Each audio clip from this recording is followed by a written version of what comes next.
ఈ రోజు మేము చేసిన పనికి ఖచ్చితంగా వాన పడాల్సిందే.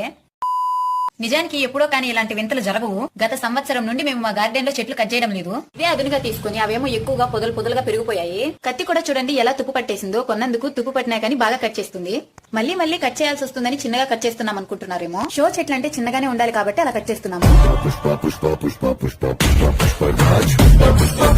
గార్డెన్ లో పిచ్చుక కూడా ఇల్లు కట్టుకునింది. కట్ చేసేటప్పుడు అది కూలిపోతుందేమోనని తీసి పక్కన పెట్టి మళ్ళీ అక్కడే పెట్టేశాము. అదేందో అసలు అనుకోకుండా సడన్ గా వెళ్లి చెట్లు కట్ చేస్తున్నారు. మా ఇంట్లో ఎప్పుడో కానీ ఇలాంటి వింతలు జరగవు. ఇప్పుడు మీకు ఇంకొక ఫ్యామిలీని కూడా పరిచయం చేస్తాను. మా గార్డెన్ లో ఇంకొక ఇల్లు కూడా ఉంది. అదే కంతిరీగల ఇల్లు. మా పర్మిషన్ లేకుండానే ఫ్యామిలీ మొత్తం ఇక్కడే ఉన్నాయి. పోనీలే పాపం అని ఆ చెట్టుని వదిలేసి వాటిని డిస్టర్బ్ చేయకుండా ఉంటే మా హస్బెండ్ ని కుట్టాయి. శౌర్యాన్ని కూడా ఎక్కడ కుడతాయేమోనని ఇంకా మేము జాలి దయా లేకుండా వాటింటిని కాల్ చేశాము. అయినా తేనె పెట్టే తేనెటీగలనే తేనె కోసం కాల్ చేస్తున్నారు. మేము కంతిరీగల్ని కాల్చడంలో తప్పు లేదులేండి. గార్డెన్ అటు క్లీన్ చేసామో లేదో మా చాలి వెళ్లి హాయిగా ఆడుకుంటుంది. ఇంకా క్లీన్ చేయాల్సింది చాలా ఉంది. Okay guys, that's it for today. See you in next videos. Bye. ఈ రోజు మేము